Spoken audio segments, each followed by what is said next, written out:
I need to be there on takeoff if you want me there on the landing. Those are the words that echoed around the all hands and product exec meetings from incoming CEO David Bagger when he took over from Mariano at Mural.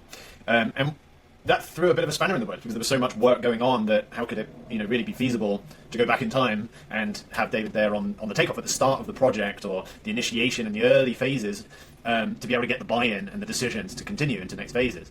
And honestly, it made for not an easy time. And I remember at the time, my reaction to that was quite crudely, how am I going to get anything done if David needs to be there at the beginning? Do I have to start from scratch? And then how is he going to be involved, through the process? How do I have the autonomy as a product and technology leader, to keep things moving? And do I have to join the queue? Right, he's busy. I can barely get any time with him because he's working across so many areas of the business. How's that going to work in practice? And really, what that boils down to, in fact, is stakeholder management. It's alignment, it's communication, it's the right information at the right time. And obviously David coming in later while the ship has already left the dock, made it very challenging for him to have all of the necessary context to really go boldly into decision making. In my view, he might feel different about it. I'd love to know. But really it was a call to action to really make sure we had good maturity in the way we manage stakeholders around certainly big investments and big initiatives. There are many tools and many frameworks for doing that. But I think one of the general areas of collaboration practice that evolved over that time really kicked off when COVID took hold. People got sent home. Everyone was working remotely, not out of choice. It was a forcing factor. And we saw asynchronous collaboration bubble to the surface. There's already been aspects of it in recent years, but that was where we really started to get hold of this term of asynchronous communication and collaboration. We saw tools.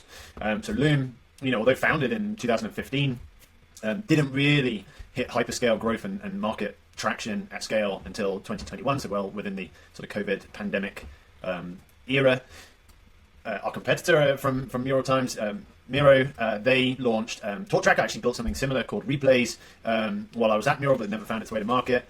More on that another time. But TalkTrack was another way of asynchronously working in what is ultimately designed to be a real-time collaborative whiteboard space, is being able to record your cursors, your panning and zooming of the canvas, and your video and your narrative overlay for replay at any time. And then most recently, and I'm a big fan of the team behind Supercut, as I see, it's kind of the next generation of Loom. They're doing lots of great things, with the whole technology stack, the workflow, AI enablement, etc., etc. That's not to say that Loom's also not a great product, because it is. We made heavy use of that when I was when we were at Mural. I was sort of became famous for, hey, it's Steve from Labs. Here's another Loom showing some crazy thing we're working on. Anyway, all of that to say that, in fact, before I joined Mural, this was an area that I cared a lot about and I thought a lot about, and I built a feature called Wayfinder in Forge Canvas. Forge Canvas is what you're seeing in this video. And so, having left Mural, and as I said, like, asynchronous collaboration is not a solved problem. There's still better workflows, better tools, better systems, and now we with AI assistance, AI enablement, AI orchestration, I still think there's a whole raft of opportunities yet to discover. But this is probably your first time, certainly the first time I've really talked about this publicly. And I wanted to introduce you to the concept of Wayfinder. So I'll give you a very brief demo of the core concepts behind Wayfinder. So I've got this content in my Forge Canvas just here. Let's say I want to turn this, as I'm doing now with this video, I want to turn this into an asynchronous presentation. So the idea of Wayfinder is it's helping navigate you through something that potentially you weren't part of. Maybe you weren't in the workshops where we generated this canvas, but I want to bring you up to speed. I want to take you through that, that talk track. And here's my version of that. So let's go ahead and convert this into a Wayfinder. So what that does is I've selected an object on the canvas and I've put this Wayfinder frame around that content. And I can refine it.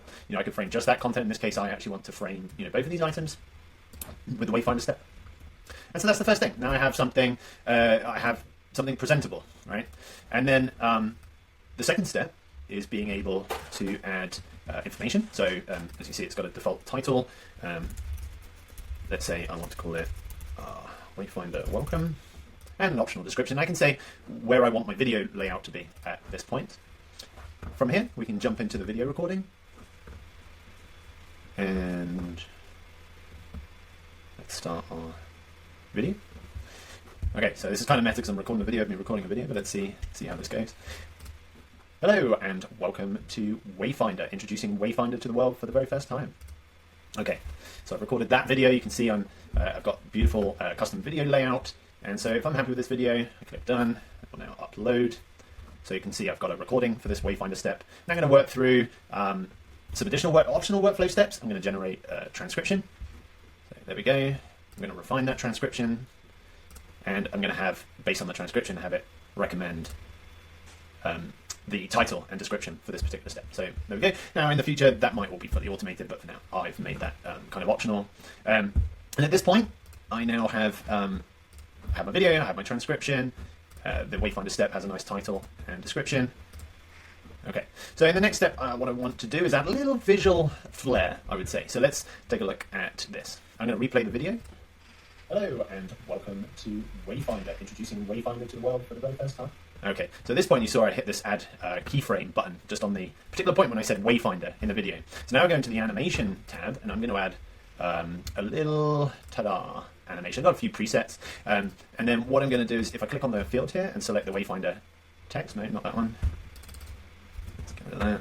I want not the copyright symbol. There we go. So now the object that I want to animate and the timestamp is now in the animation. Okay, and if we come back in here, let's just make that a little smaller. There we go. Okay, we've got a few other settings, like I could change the video to default playback at 1.5 speed, which I quite like doing.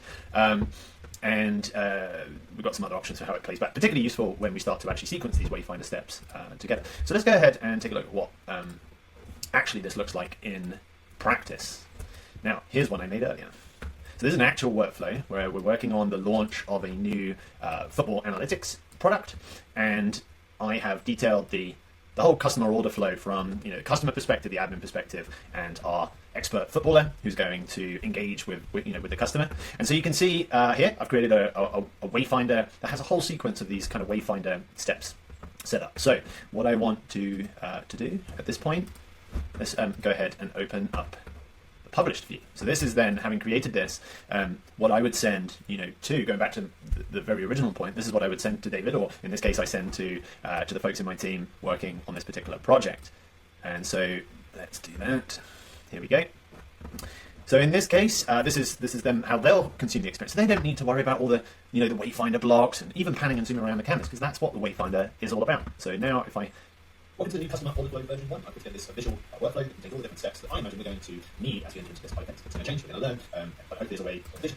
So now, as you saw here, the video playback, we've got the embedded canvas. You saw the little animation flare, maybe you didn't, maybe you missed it, but it all had a little bounce on the version 1. And as I play this, and easily understanding all the steps necessary to fulfill the on-best masterclass. So follow me through this process, I'll walk you through all the various steps. You'll see basically, this is the first step, it's the all important one, is where you'll see the auto transition. So that, again, that's a published setting where I say, right, I want someone who loads this up to be able to just go through the flow automatically. Now, that's optional. I could do it so that it waits for the user to input. And in fact, the great thing about this is, unlike a video, they can pause the video, or even while the video is playing, they can jump off and navigate the canvas. And what I'm imagining in time is that there'll be a much more interactive element. Obviously, you could have things like reactions and comments like Loom videos and Supercut videos. But what I'm imagining is, as I'm talking in the video and we're working through the canvas, there can be elements where participation is expected in the canvas context. That's not there just yet, but a little sense of the direction. And I took a lot of inspiration, as I said, from Supercut. So this kind of publish view is personalized with the company branding, and that could be different for different companies. The theme, the fonts, etc., the company logo is all relevant, is all specific to the customization settings. Every audio step has that transcription. You can clearly see where in the flow you are and the transcription. And we can ask about the contents of this published canvas. And if you saw some of my earlier videos, that means you can also ask your AI teammates, sidekicks or AI teammates. You can ask them from their perspectives. You might have an AI CTO or an AI product manager, AI admin sidekick. You can ask them questions that they'll answer from the specific vantage point of their role. Different ways of viewing and focusing on different aspects of the canvas. So that's a huge update to Forge Canvas, and it's your first look at Wayfinder. I'd love to hear what you think. Early reactions, would you like to use it? Does that inspire you? Where am I getting something wrong? I'd love to hear from you. Bye for now.